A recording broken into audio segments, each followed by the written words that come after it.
दृशी स्कंदमूर्ति श्रुतो स्कंदकीर्ति मुखे मे पवित्रं सदा तच्चरित्रं करे तस्य कृत्यं वपुस्तस्य मृत्युं गुहे सन्तुलीनां मम शेष बाबा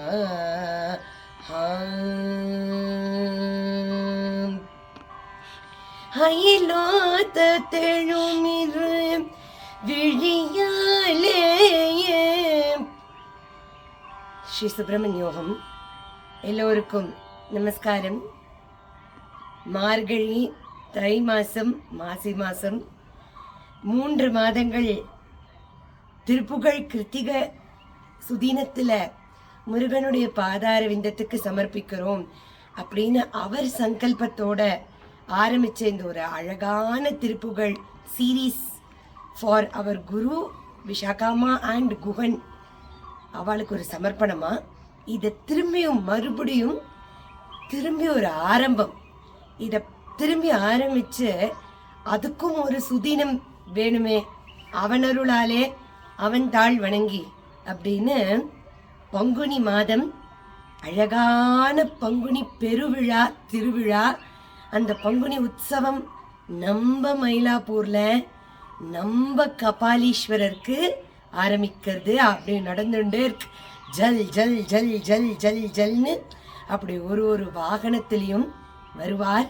இந்த கபாலீஸ்வரரோட க்ஷேத்திரம் திருமயிலை க்ஷேத்திர திருப்புகள்லேருந்து மறுபடியும் ஆரம்பிக்கலாம் பங்குனி கிருத்திகையா இருக்கிறதுனால அப்படின்னு அவனை சங்கல்பிச்சுண்டு அவனை பிரார்த்தனை பண்ணிட்டு ஆரம்பிக்கிறோம். இந்த அழகான திருப்புகழ் அவர் சொல்றார், அயிலொத்த எழும் இருவிழியாலே. வேல் எப்படி கூர்மையா இருக்கோ, கூர்மையான அந்த கண் விழிகளை கொண்ட பெண்களை பார்த்து மயங்கி போனேனே. நான் அமுது ஒத்திடும் அருள் மொழியாலே. அப்படி அமுது தேன் போல சொரக்குமே. இங்க எப்படி செடி கொடிகள்லாம், இங்க இருக்கிற அந்த காட்சிகள் எல்லாம் எப்படி அமுது சொட்ட சொட்ட சொட்ட சொட்ட கண்ணுக்கு ஒரு அமிர்தமா ஃபீஸ்டா இருக்கு இல்லையா, விஷுவல் ட்ரீட் அப்படிங்கிறோமே. அதுபோல யார் யாரோட பேச்சையோ தேன் போன்ற பேச்சுன்னு நினைச்சேனே, எந்தெந்த விழிகளையோ கூர்மையான அழகான விழிகள்னு கொண்டாடினேனே. சயிலத்து எழு துணை முலையாலே அப்படிங்கிறார். மலைக்கிணையான மலை போல இப்படி மலைகள்லாம் இருக்கு, எந்தெந்த தேகத்தையோ பார்த்து மலை போல வளைஞ்சிருக்குன்னு வர்ணனை பண்ணியிருக்கேனே. முருகா, நிஜமாவே பார்வைனா, நிஜமான விழிகள்னா கருணை சொற்ற உன் விழிகள் அல்லவோ விழிகள். நிஜமாவே மிருது பாஷணம் அப்படின்னா முருகா முருகா முருகா முருகா முருகா முருகா அப்படின்னு முருகான்னு சொல்லும்போது தானே நிஜமாவே நாவல தேன் பாய்ச்சா மாதிரி இருக்கு. நிஜமாவே எவனுடைய ரூபத்தோட சௌந்தரியத்தை பார்த்தா மனசுக்கு ஹிதத்தை தருது. அந்த ஸ்கந்த வேலோட அந்த ஸ்கந்த குரு குஹனுடைய ரூபத்தை பார்க்கும்போது தானே சௌந்தரியத்துக்கே சௌந்தரியம் சேர்றது. அப்படி இருக்கும்போது தடையோற்று அடியனும் மடிவேனோ, நான் இப்படியே போயிடுவேனா? கெட்ட புத்தியோட கெட்டதை கண்டதை ரசிச்சுண்டு, கண்டதை பார்த்து, கண்டதை கேட்டு, கண்டத்துல நான் ஆழ்ந்து என் வாழ்க்கையை வேஸ்ட் பண்ணிடுவேனா? அது எனக்கு வேண்டாம் அப்படின்னு கையிலை பதிகரும் முருகோனே. கையிலையே மயிலை, மயிலையே கையிலை அப்படின்பார்கள்.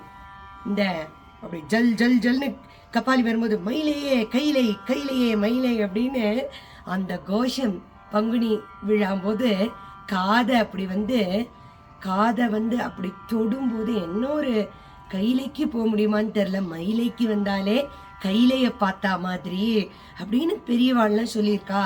அப்படின்னா அதுக்கு எவ்வளோ ஒரு இம்பார்ட்டன்ஸ்.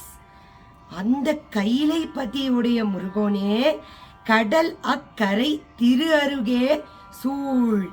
அழகா அப்படி சலசல சலசலன்னு கடல் வந்து பாஞ்சு அந்த கரையை தொடர மயிலை திருக்கரையில அழகா மயிலாப்பூர் க்ஷேத்திரத்துல சிங்கார வேலனா வள்ளி தேவசேனா சமேத ஸ்ரீ சுப்பிரமணிய சுவாமியா வீற்றிருக்கக்கூடிய ஸ்கந்தவேலா முருகா, மயிலை பதியில் உறைவோனே, மகிமைக்கு அடியவர் பெருமாளே அப்படிங்கிறார். எந்தெந்த அடியார்கள் எங்கெங்க உன்னை ஸ்மரிக்கிறார்களோ ஆங்காங்கு நீ போய் அவளுக்கு அருள் பாலிக்க கூடிய பெரிய மனம் கொண்டவனே. என் ஜென்மா இப்படியே முடிஞ்சிடக்கூடாது.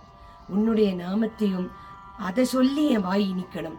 உன் கட்டாட்சத்தால இருக்கக்கூடிய அனுகிரகத்தால நான் இன்னும் உய்யணும். ஆத்மாங்கிறதுக்கு உய்யணும் இந்த ஆத்மா. அதே மாதிரி ஆழ்ந்து போய் மெய் மறந்து போனா முருகா, உன்னுடைய பாதார விந்தத்துல ஆழ்ந்து போனோம்னு சொல்லக்கூடிய திருமயிலை திருப்புகழை இன்றைய தினம் அனுபவிப்போம். அயிலோத்த தெழுமிரு விழியாலே அமுதோத்த திடுமரு மொழியாலே சயில தெழு துணை முளையாலே தடையூற்றடியனும் மடிவேனோ கையிலை பதியரன் முருகோனே கடல கரை திரை அருகே சூழ் மயிலை பதிதனில் உறைவோனே மகிமை கடியவர் பெருமாளே மகிமை அடியவர்க்கு பெருமாளே